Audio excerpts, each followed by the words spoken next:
Welcome to Kunoichi Expert Talks, where we share actionable insights on how to scale tech businesses the ninja way. Smart moves, real results. Today, I have Mira with me, Marketing Operations Manager at Sendcloud.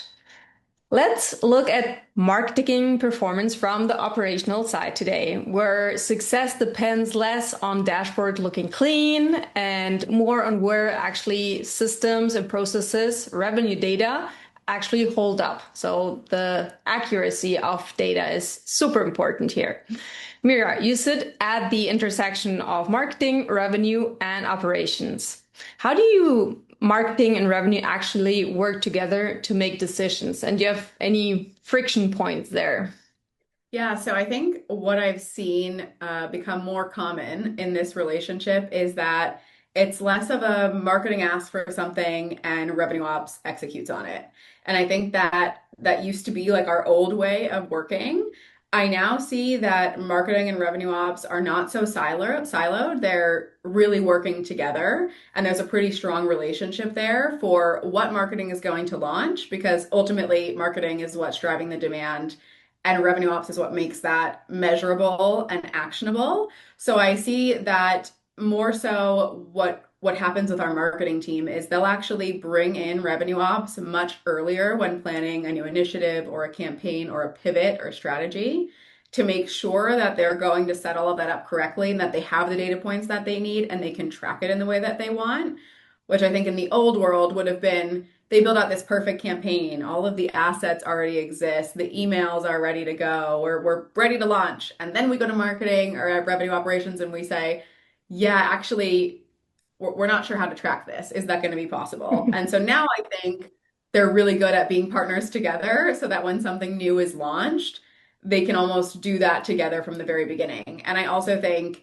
it's nice because revenue operations has more of a wider scope across all of the go-to-market teams. So what you'll see is that one team might come with an initiative that you realize overlaps or is completely siloed from what's happening in another team. Like, I don't know, to put that in a very simple example, the marketing team wants to launch a campaign, let's say in the Italian market.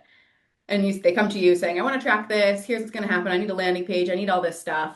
But ultimately, you know that in the Italian team in sales, they're actually really behind on their pipeline. And so launching something like this right now would not be wise for the marketing metrics because they Mhm. probably won't convert at the same level. And sometimes it's really easy for those two teams to operate inside of their own silos and not know that about each other. And if you loop in revenue ops at the very beginning, then revenue ops can be sort of a strategic partner for helping you design and plan those stuff.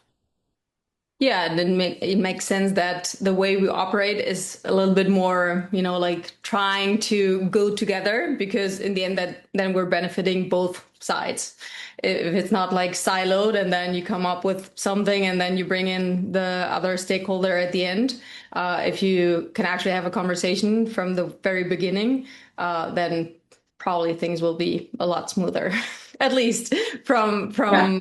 logical thinking. The reality then, I mean, there's obviously friction, but yeah, you mentioned in describing, like looking at campaigns, also, to how to track things. So, which business metrics like revenue or net revenue retention matters the most when you're deciding what to prioritize? And maybe you could explain what net revenue retention means. Yeah, so I think when we talk about prioritization in our revenue operations team, like what projects are we going to pick up versus what might need to wait until next sprint or next quarter, we definitely look at revenue and the overall impact, and if that also aligns with the big pillars for the organization as a whole, right? So if we know that this is a company metric and multiple teams are working towards this, and that's something that we might prioritize.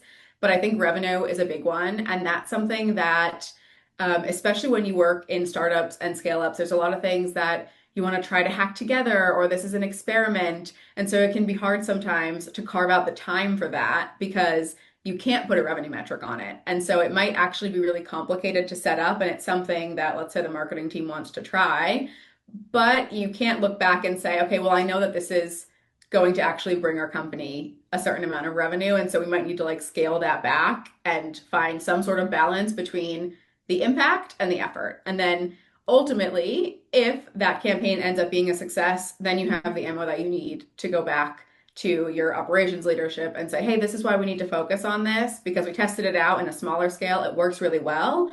Now we have to build it up. So, yeah, I think that in general, that's kind of how we look at prioritization, but revenue is definitely at the core of that. And yeah, also net revenue retention, which is essentially how much revenue of your customers over a period of time you're able to maintain or grow. So let's say your NRR is 120%. That means that in that same time frame, those customers are actually growing. You're getting more revenue from those customers. And if it's less than that, then that means that you're actually losing revenue from your customers over time. And so that's something that we also look at in the business in general to just see, are we on the right track? Are we keeping our customers and are they growing with us? Or are we ultimately losing a lot of customers? And so the revenue that we're getting over time is not what we would expect. And how do we combat that? Yeah. And is that also the metric if leadership asks whether campaigns processes are really driving impact? Is that the full funnel metric that you would trust most to prove it? Or is there any additional part that you would also explain to the leadership team? Yeah, I think that's a difficult one because NRR is really great for kind of understanding your customer base's health, but it's also a lagging metric, right? So someone that creates an account this month, we're not going to really know what their NRR is for some time. And so when you're speaking with leadership about a campaign, for example, you're of course going to have your top of funnel metrics, which, the number of SQLs that we created or SRL, sales ready leads, which is essentially our equivalent of an MQL. You're going to look at those and look at those conversion rates, and those are going to give you an idea of health. And then once we have a little bit more time after a campaign is launched, then we can start looking at revenue. And then we can say, okay, all of these campaigns had these conversion rates from SRL to SQL, and this is the revenue on average per customer. I think that's really important when we're looking at overall success. That's going to be what the business cares about. But of course, you don't always know that until sometime after, right? So you need some sort of metrics in between to tell you if you're on the right track.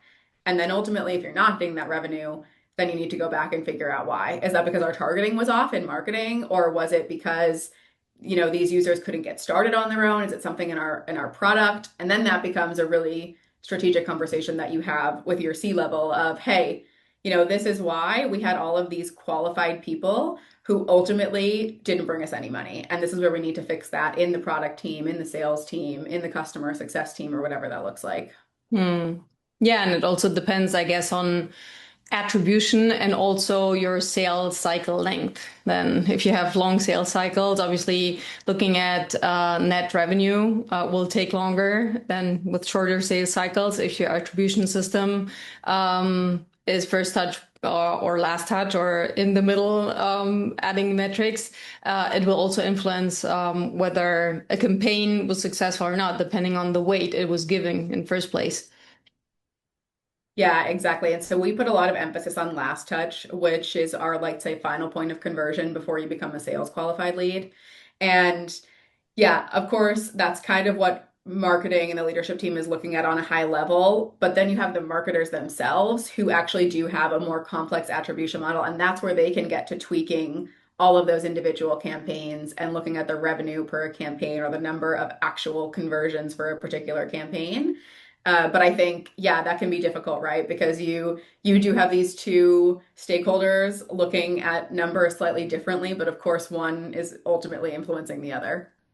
Yeah, totally. Well, the ultimate goal is to understand what's going on so that you can make better decisions in the in the long term, understanding the metrics and the funnel, not just looking at one number, but as uh, you said earlier, understanding the overall user journey to understand where the journey starts and where ideally it ends and what happens in between.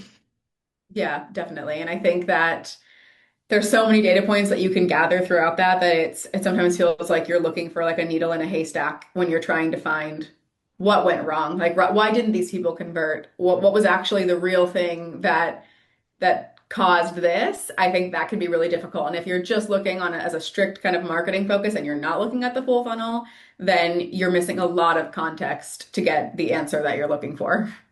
Yeah, and myself as a marketer, what is always for me the biggest advice I like also in my career that I found useful was to actually be in the sales calls, talk to customer support, customer success to understand like the rejection reasons, because that will give you a better understanding of what's going on, like why did they not convert, what happened with this customer, and that will also help you to improve your work in the long run.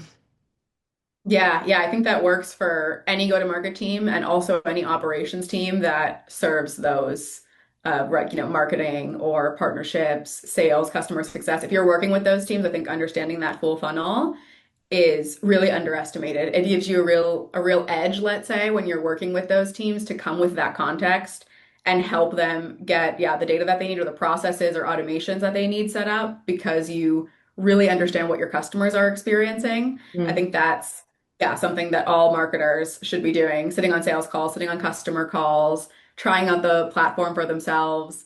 It's always fun when Yeah, someone new that's a joins. big one. You can say, yeah, do go sign up for this. Actually, Sendcloud has a challenge when you first join, which is like creating a web shop and connecting Sendcloud to that web shop so that if someone purchases from you, Um, you can put out a label.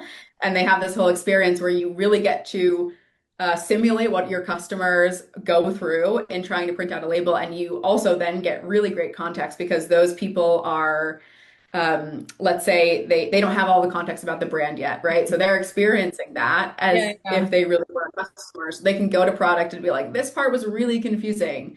And then product knows, okay, that's something that we need to focus on to make our onboarding easier and those types of things. So I think that's a Yeah. really nice challenge. It's a good challenge, and I think all the companies should adopt that. Like just like Uh, use the product. I mean, as far as is possible. But yeah. exactly. Awesome. Well, thank you, Mira, for sharing those bits and pieces from your day-to-day work as a marketing operations manager. And to our listeners, we have all the information about Mira, where to find her in the show notes, and see you next time.